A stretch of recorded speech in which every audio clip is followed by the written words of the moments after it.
سيد الأنبياء والمرسلين وعلى آله وأصحابه أجمعين. أما بعد، أعوذ بالله من الشيطان الرجيم. بسم الله الرحمن الرحيم.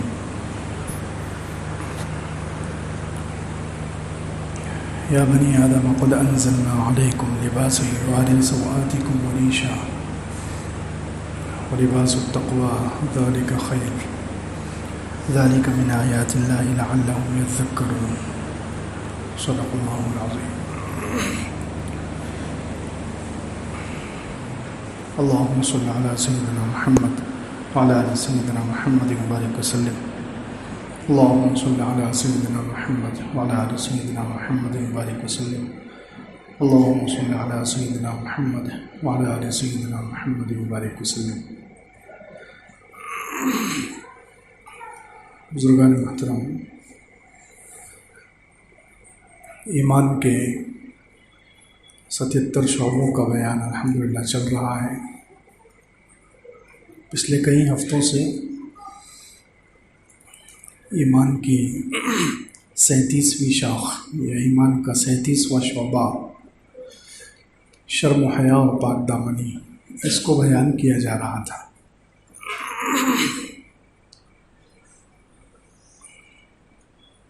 اب ایمان کا 38واں شعبہ انشاءاللہ بیان کیا جائے گا. ایمان کا 38واں شعبہ ہے دوسروں کے مال کا تحفظ کرنا. اپنے مسلمان بھائیوں کے مال کی بھی حفاظت کرنا.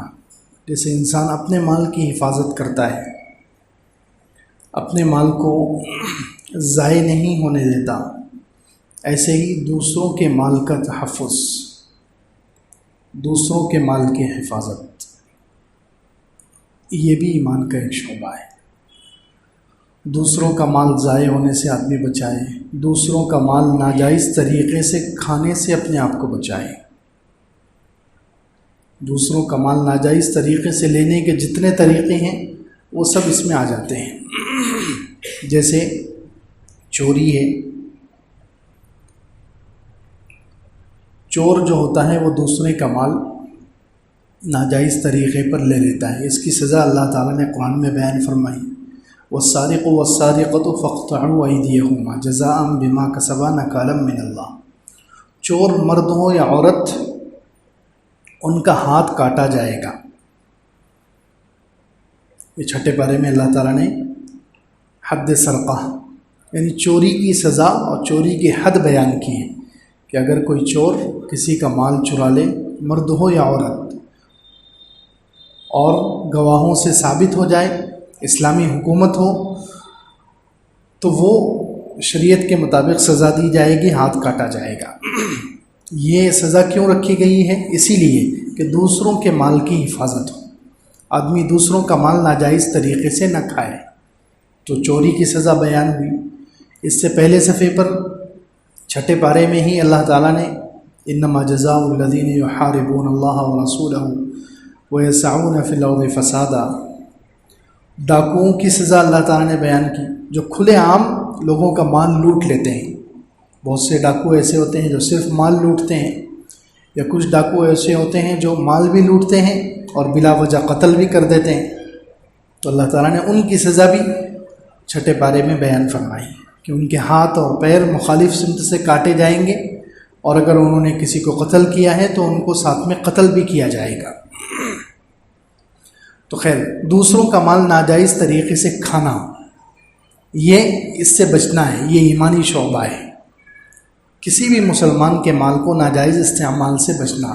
ناجائز طریقے سے انسان دوسروں کا مال نہ کھائے، چوری کے ذریعے، ڈاکے کے ذریعے، دھوکہ دے کر، جھوٹ بول کر، رشوت لے کر یا سود لے کر.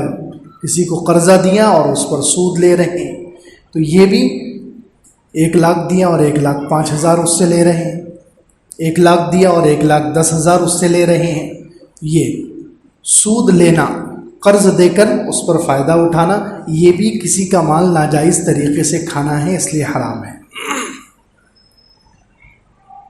اور سود تو ویسے بھی ہم جانتے ہیں اللہ رب العزت نے قرآن میں اور حدیث میں اللہ کے رسول صلی اللہ علیہ وسلم نے اس کے بارے میں کتنی سخت وعیدیں ارشاد فرمائی کہ ایسے لوگ جو سود کھاتے ہیں وہ قیامت کے دن اٹھائے جائیں گے جیسے کما یتخبطہ الشیطان من المس الذین یأکلون الربا لا یقومون الا کما یقوم الذی یتخبطہ الشیطان من المس. جو لوگ سود کھاتے ہیں وہ قیامت کے دن اٹھیں گے جیسے دنیا میں ہم دیکھتے ہیں کسی کو جن کا اثر ہو گیا، شیطان کا اثر ہو گیا تو وہ کیسے پاگل کی طرح ہو جاتا ہے، پاگلوں کی طرح حرکت کرتا ہے، پاگلوں کی طرح چلتا ہے. ایسے ہی جو لوگ سود کھاتے ہیں، ناجائز لوگوں کا مال کھا رہے ہیں، حرام کھا رہے ہیں، تو وہ قیامت کے دن ایسے اٹھائے جائیں گے. اور حدیث میں فرمایا کہ سود کھانا ایسے ہے جیسے اپنی ماں سے 70 مرتبہ زنا کرنا. سود کا کم سے کم گناہ یہ ہے، کم سے کم گناہ سود میں یہ ہے کہ آدمی اپنی ماں سے، ایک تو زنا خود کتنا بڑا گناہ ہے، پھر اپنی ماں سے زنا، پھر وہ بھی 70 مرتبہ. اندازہ لگائیں، ایک تو زنا خود کتنا بڑا جرم ہے، کتنی گھناؤنی اور بری حرکت ہے، پھر اپنی ماں سے کوئی زنا کرے اور وہ بھی 70 مرتبہ کرے، تو یہ سود کی سزا ہے. تو خیر، ناجائز طریقے سے کسی کا مال انسان نہ کھائے، چوری کے ذریعے یا ڈاکے کے ذریعے یا سود کے ذریعے، رشوت کے ذریعے. اسی طرح ناجائز کسی کی چیز پر غصب کرنا، کسی کی زمین پر لوگ قبضہ کر لیتے ہیں، ایک بالش اپنی زمین آگے بڑھا رہی، ایک ہاتھ، بلکہ کچھ زمینی مافیا تو ایسے ہوتے ہیں جو پورے پلاٹ ہڑپ کر جاتے ہیں، پورا مکان ہڑپ کر جاتے ہیں، نقلی کاغذات بنا لیتے ہیں. یہ بھی کسی کا مال ناجائز طریقے سے کھانا ہے اور یہ حرام ہے، اور اسی کی سخت سزا بیان ہوئی ہے. اللہ کے رسول صلی اللہ علیہ وسلم کی مشہور حدیث ہے کہ جو شخص کسی کی ناجائز زمین پر قبضہ کر لیں، غصب کر لیں، تو قیامت کے دن 7 زمینوں کا طوق اس کے گلے میں ڈالا جائے گا. جتنی اس نے زمین غصب کی ہے، ہڑپ کی ہے ناجائز، وہ پوری 7 زمینوں تک وہ حصہ اس کے گردن میں لٹکایا جائے گا. قیامت کے دن اس کو اتنا ذلیل کیا جائے گا اور اتنی تکلیف دی جائے گی. تو کسی کی زمین پر قبضہ کر لیا، مکان پر قبضہ کر لیا، پلاٹ پر قبضہ کر لیا، کسی کی موٹر سائیکل غصب کر لی، کوئی بھی چیز چھین لی، تو یہ چھین کر کھانا یہ بھی ناجائز کسی کا مال کھانا ہے، اس سے بھی بچنا ہے. اسی طریقے سے ایک اور شکل ہے ناجائز مال کھانے کی، قرض لے کر ادا نہ کرنا. قرض لیا اور ڈبا دیا. آج کل تو بہت سارے ایسے فراڈ ہو رہے ہیں. قرض دینا آج کل مشکل ہو گیا کیونکہ لوگ واپس ہی نہیں کرتے. اللہ کا خوف دلوں سے ختم ہو گیا. حالانکہ قرض جس کے ذمے ہو اور وہ مر جائے، قرض جس کے ذمے ہو اور وہ مر جائے تو اس کی عبادتیں قبول نہیں ہوتی جب تک کہ وہ قرضہ ادا نہ ہو. اللہ کے رسول صلی اللہ علیہ وسلم نے حدیث میں شہید کے بارے میں فرمایا ہے کہ کوئی آدمی لڑائی میں جائے، شہید ہو جائے، پھر زندہ کیا جائے، پھر شہید ہو جائے، پھر زندہ کیا جائے، پھر شہید ہو جائے، 3 مرتبہ 3 زندگیاں ملیں اور تینوں مرتبہ وہ شہید ہو جائے، لیکن اس کے ذمے قرضہ ہو تو اس کی مغفرت نہیں ہوگی. کسی کا مال ناجائز طریقے سے اگر ہڑپ کر لیا ہے، قرضہ لے کر دبا دیا نہیں، قرضہ لے کر ادا نہیں کیا اور اس کا انتقال ہو گیا ہے، تو یہ کتنا بڑا جرم ہے کہ اللہ کے رسول صلی اللہ علیہ وسلم فرما رہے ہیں کہ کوئی شخص اللہ کے راستے میں جائے اور شہید ہو جائے، پھر زندہ کر دیا جائے، پھر شہید ہو جائے، 3 مرتبہ فرمایا، لیکن اس کے ذمہ قرضہ ہو تو اس کے اعمال قبول نہیں ہوں گے. یغفر للشہید کل ذنب الا الدین، اور کما قال علیہ الصلوۃ والسلام، حضور نے فرمایا کہ شہید کا ہر گناہ معاف ہو جائے گا سوائے قرضے کے. شہید کا ہر گناہ معاف ہے سوائے قرضے کے. تو قرض پہلے تو لینے سے بچنا چاہیے. اللہ کے رسول صلی اللہ علیہ وسلم تو دعا کیا کرتے تھے، اللہم انی اعوذ بک من المأثم والمغرم، اے اللہ میں گناہ سے تیری پناہ چاہتا ہوں اور قرضے سے تیری پناہ چاہتا ہوں. دیکھیے، قرضے سے حضور صلی اللہ علیہ وسلم پناہ مانگ رہے ہیں، جیسے شیطان سے پناہ مانگی ہے، بہت ساری چیزوں سے پناہ مانگی ہے. اس میں سے ایک دعا حضور اقدس صلی اللہ علیہ وسلم کی یہ بھی ہے، اللہم انی اعوذ بک من المأثم والمغرم، اے اللہ میں گناہ سے بھی تیری پناہ چاہتا ہوں اور قرضے سے بھی تیری پناہ چاہتا ہوں. تو قرض سے حضور اقدس صلی اللہ علیہ وسلم کی یہ دعا بتلا رہی ہے، قرض سے دور رہنا چاہیے۔ قرض انسان کی رات کی نیند کو اور دن کے سکون کو غارت کر دیتا ہے۔ قرض رات کی نیند کو اور دن کے سکون کو انسان کے غارت کر دیتا ہے، انسان ہمیشہ ٹینشن میں، فکر میں، پریشانی میں رہتا ہے۔ تو اس لیے قرض سے پہلے تو بچنا ہے، لیکن اگر قرض لے لیا ہے تو اس کو جلدی سے ادا کر دینا چاہیے، ادا کرنے کی نیت رکھنی چاہیے، اس پر گواہ بنانا چاہیے، اس کو لکھ کر رکھنا چاہیے، کیونکہ قرض لے کر قرض کی حالت میں مر جانا یہ مرنے کی بہت بری حالت ہے۔ اللہ ہم سب کی حفاظت فرمائے۔ قرض لے کر انسان مر جائے، کسی کو بتائے نہیں، وصیت نہیں کرے، تو پھر تو اس کے اعمال قبول نہیں ہوں گے، اس کے اعمال لٹکے ہوئے رہیں گے۔ اب اس نے وصیت بھی نہیں کی اور کسی کو گواہ بھی نہیں بنایا، تو بتائیے اس کا قرضہ کون ادا کرے گا؟ اور قرضہ ادا نہیں ہوگا تو پھر آگے کے مرحلے کیسے پار ہوں گے؟ تو اس لیے کسی کا مال ناجائز طریقے پر کھانا، اس کی ایک شکل یہ بھی ہے کہ قرضہ لے کر ادا نہ کرنا، قرض لے کر ڈبا دینا، قرض لے کر بغیر ادا کیے ہوئے مر جانا۔ تو ان سب چیزوں سے بچنا یہ بھی ایمان کا ایک شعبہ ہے کہ آدمی کسی کا مال ناجائز طریقے سے نہ کھائے، کسی کا مال ناجائز طریقے سے نہ کھائے، جتنی بھی شکلیں ہو سکتی ہیں، چوری کے ذریعے نہ کھائے، ڈاکے کے ذریعے نہ کھائے، سود لے کر نہ کھائے، رشوت لے کر نہ کھائے، قرض لے کر کسی کا مال ناجائز طریقے سے نہ کھائے، ہڑپ کر کے چھین کر کے نہ کھائے۔ اور بہت سارے لوگ جو ہے زبردستی دباؤ بنا کر، بعض علماء نے یہ بھی لکھا پریشر بنا کر دعوت دینے لگاتے ہیں کہ دعوت دو، دعوت کرو، پریشر بنا کر دو چار دوست مل کر ایک دوست پر دباؤ ڈال رہے ہیں۔ اب وہ دل سے خوش نہیں ہے، دل سے راضی نہیں ہے، اور اس سے وہ دعوت کھا رہے ہیں۔ بیچارے کے پاس یا تو گنجائش نہیں ہے یا اور کوئی مسئلہ ہے کہ وہ نہیں کھلانا چاہ رہا، نہیں کھلا سکتا، لیکن زبردستی اس کو پریشر بنا کر کھلانے لگا رہے ہیں۔ اس کا دل اس سے خوش نہیں ہے۔ بعض مرتبہ انسان کھلا دیتا ہے شرما شرمی میں، لیکن دل اس کا راضی نہیں ہوتا، تو علماء کہتے ہیں یہ بھی حرام ہے، یہ بھی ناجائز طریقے سے کھانا ہے۔ اللہ کے رسول صلی اللہ علیہ وسلم حدیث میں صاف فرمایا کسی مسلمان کے لیے دوسرے مسلمان کا مال حلال نہیں ہے مگر طیب نفس سے، یعنی خوش دلی سے، خوش دلی سے، خوش دلی سے کوئی کھلائے، کوئی دعوت دے، کوئی ہدیہ دے تو ٹھیک ہے، لیکن دباؤ بنا کر، پریشر بنا کر، ایسا ماحول بنایا جائے، سب لوگ مل کر کسی پر پریشر بنائیں، اور وہ اب سب کے سامنے اگر نہیں بولے گا تو کنجوسوں میں اس کا شمار ہو جائے گا، ناک کٹ جائے گی، تو لوگ اس لیے بعض مرتبہ مجبور ہو کر کھلا دیتے ہیں، تو یہ بھی ایک ناجائز شکل ہے۔ تو ان سب شکلوں سے بچنے کی ضرورت ہے۔ خیر، یہ ایمان کا 38واں شعبہ ہے کہ ناجائز طریقے سے دوسروں کا مال نہ کھائے، دوسرے مسلمان کے مال کی بھی گویا حفاظت کرے، ناجائز طریقے سے کسی کا مال نہ کھائے، کسی کا مال نہ لے۔ اسی طریقے سے 39واں شعبہ ہے، ایمان کا 39واں شعبہ ہے کھانے اور پینے میں، ماکولات اور مشروبات میں حرام سے بچنا، کھانے اور پینے میں حرام سے بچنا۔ ایک تو حرام کمائی ہے، کھانے میں حرام کمائی کے جتنے راستے ہیں ان سے بچنا، اور قرآن میں اللہ تعالیٰ نے جو حرام چیزیں کہی ہے ان سے بچنا۔ قُلْ لَا أَجِدُ فِي مَا أُوحِيَ إِلَيَّ مُحَرَّمًا عَلَى طَاعِمٍ يَطْعَمُهُ إِلَّا أَن يَكُونَ مَيْتَةً۔ قرآن میں اللہ تعالیٰ نے جو چیزیں حرام، جن کا کھانا حرام فرمایا ہے 8ویں پارے میں، ان میں پہلی چیز ہے مردار۔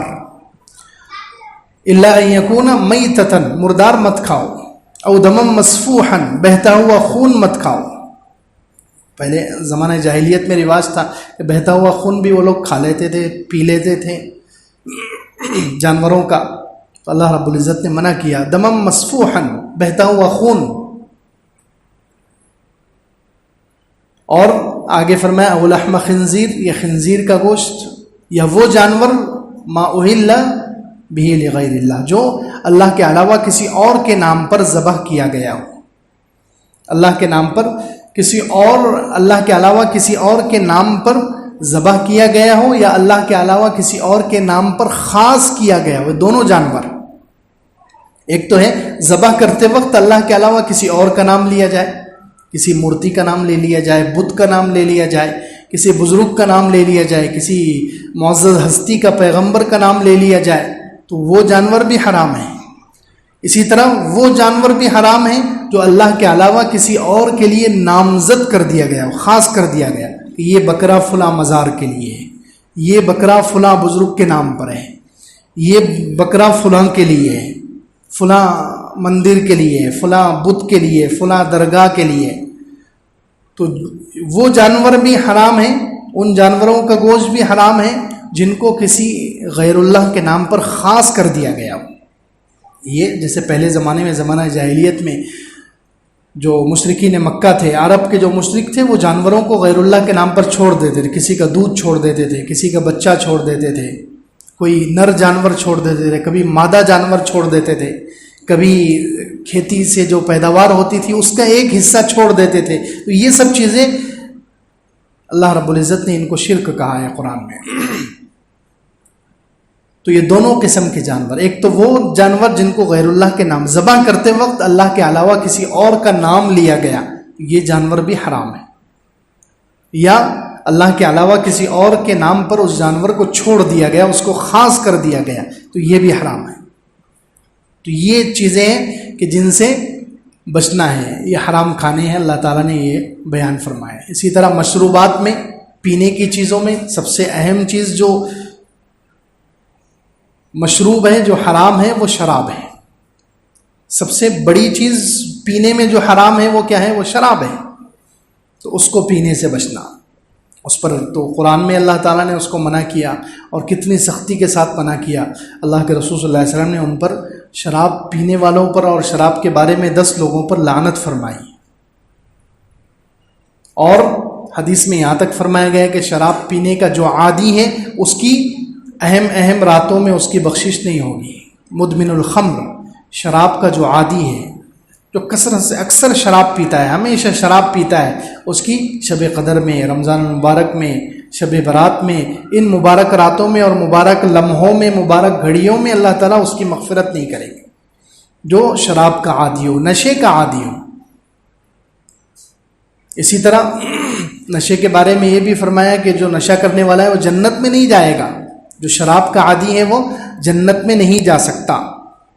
چند لوگ ہیں جو جنت میں بالکل نہیں جائیں گے، جنت کی خوشبو بھی نہیں سونگیں گے، اس میں سے ایک شراب کا عادی ہے۔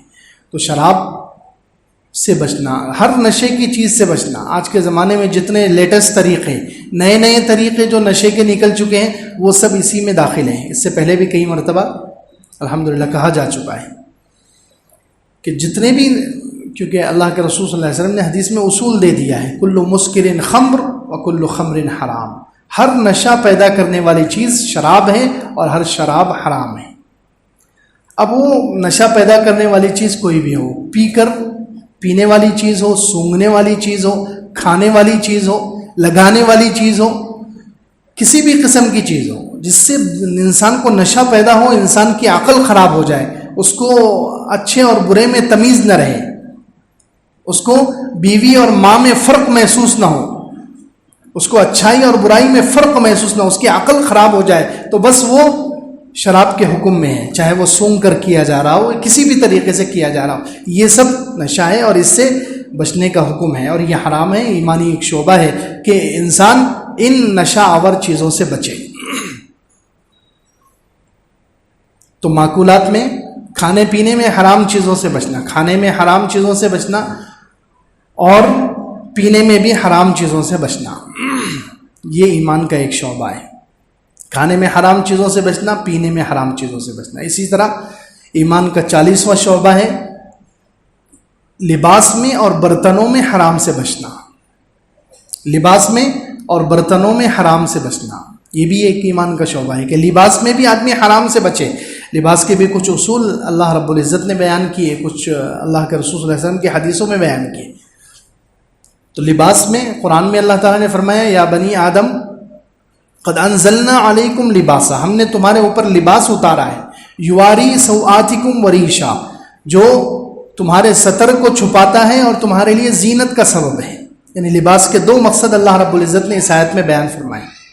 ایک تو لباس انسان کا ایسا ہو جو ساتر ہو، بدن کو چھپائے، خاص طور سے وہ اعضاء جو چھپانے چاہیے، جس کا چھپانا ضروری ہے، ان اعضاء کو چھپائے، لباس ایسا ہونا چاہیے۔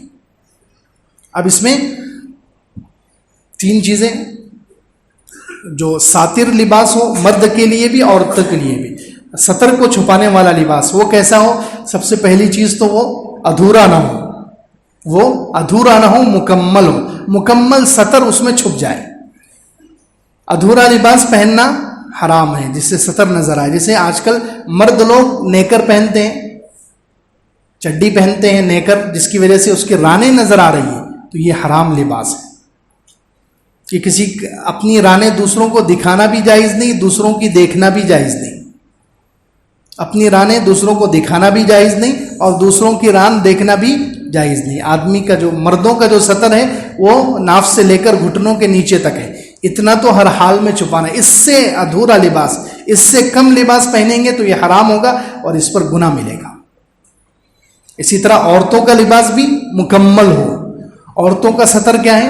عورتوں کا ستر تو صرف چہرہ اور دونوں ہتھیلیاں اور دونوں پیر، اتنی چیزیں وہ کھول سکتی ہے، گھر میں بھی اپنے مردوں کے سامنے اتنی چیزیں کھول سکتی ہے۔ اس کے علاوہ ادھورا لباس عورتوں کا نہ ہو، خاص طور سے باہر نکلتے وقت، شادیوں میں جا رہے ہیں، خریداری کے لیے نکل رہے ہیں یا اور کوئی پڑھائی کے لیے نکل رہے ہیں، تو عورتوں کے بہت ساری لڑکیاں جو ہے ہاف شرٹ پہنتی ہیں، ان کے کوہنیوں تک کھلا ہوا ہے، کچھ لڑکیاں تو پورا ہی ان کا آستین ہی نہیں ہوتا، تو یہ حرام لباس ہے، ان کا ادھورا لباس ہے۔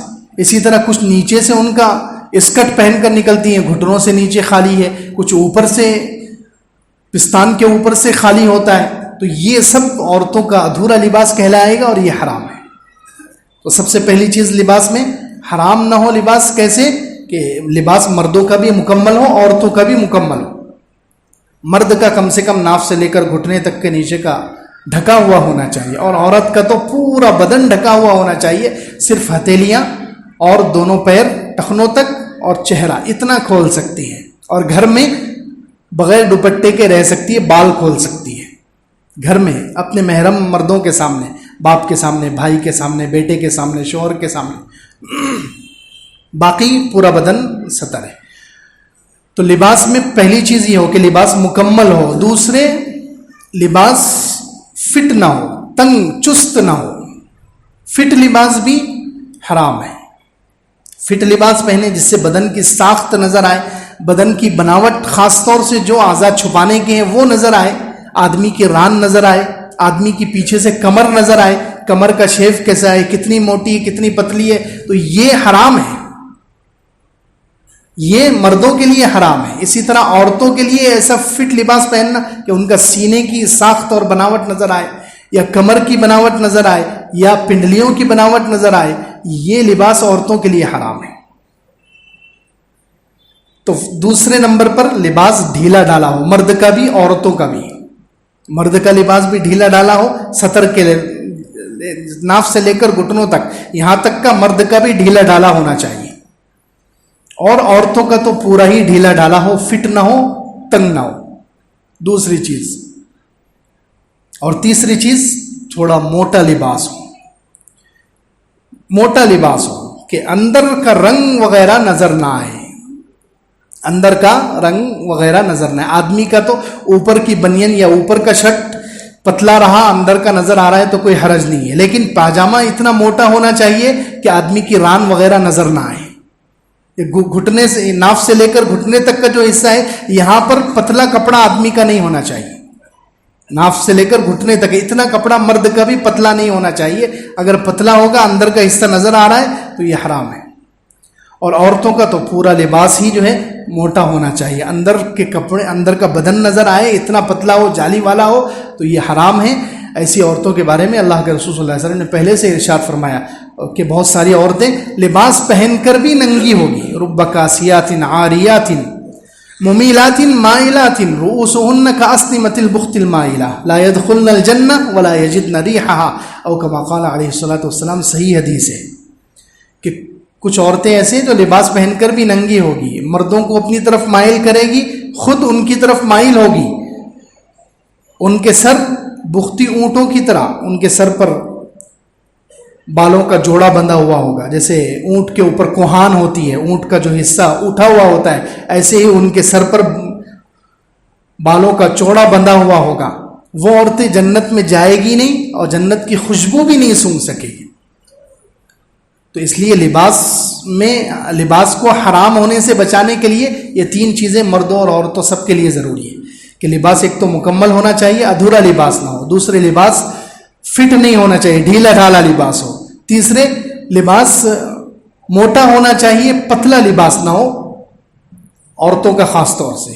تو یہ لباس میں حرام سے بچنا، اللہ کے رسول صلی اللہ علیہ وسلم نے فرمایا ہے کہ لباس میں حرام سے بچے، یہ ایمان کا ایک شعبہ ہے کہ آدمی لباس میں حرام سے بچے۔ اسی طرح مرد عورتوں کی مشابہت اختیار نہ کریں، یہ بھی حرام لباس ہے کہ مرد عورتوں جیسا لباس پہنے اور عورتیں مردوں جیسا لباس پہنے، ان پر اللہ کے رسول صلی اللہ علیہ وسلم نے لعنت فرمائی۔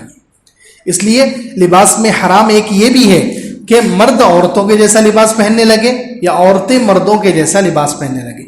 مردوں میں تو بہت کم ہوتا ہے کہ مرد عورت کے جیسا لباس پہنے، لیکن عورتوں میں آج کل یہ رواج ہو چکا ہے، نوجوان لڑکیاں پینٹ شرٹ پہن رہی ہیں، جو مرد کا لباس ہے وہ عورتیں لڑکیاں پہن کر پھر رہی ہے، یہ حرام ہے، ان پر لعنت برستی ہے۔ یہ حرام ہے کہ مرد عورتوں کی مشابہت والا لباس پہنے یا عورتیں مردوں والا لباس پہنے، یہ مشابہت بھی نہیں ہونی چاہیے۔ اسی طرح لباس میں ایک اور چیز، مرد ریشم کا لباس نہ پہنے، مردوں کو ریشم کا لباس پہننے سے منع کیا گیا۔ ریشم ایک خاص کپڑا ہے، مردوں کے لیے وہ حرام ہے۔ حضرت علی رضی اللہ عنہ فرماتے ہیں اللہ کے رسول صلی اللہ علیہ وسلم نے ایک ہاتھ میں ریشم پکڑا، ایک ہاتھ میں سونا، ایک ہاتھ میں ریشم لیا، ایک ہاتھ میں سونا، اور فرمایا کہ یہ دونوں چیزیں میری امت کے مردوں پر حرام ہیں، ریشم اور سونا۔ تو ریشم خالص ریشم ہو تو مرد اس کو نہیں پہن سکتے، خالص ریشم کا کپڑا اور ریشم کا لباس۔ اسی طرح سونا، سونے کی انگوٹی ہو، گھڑی ہو، چین ہو، یہ مردوں کے لیے حرام ہے۔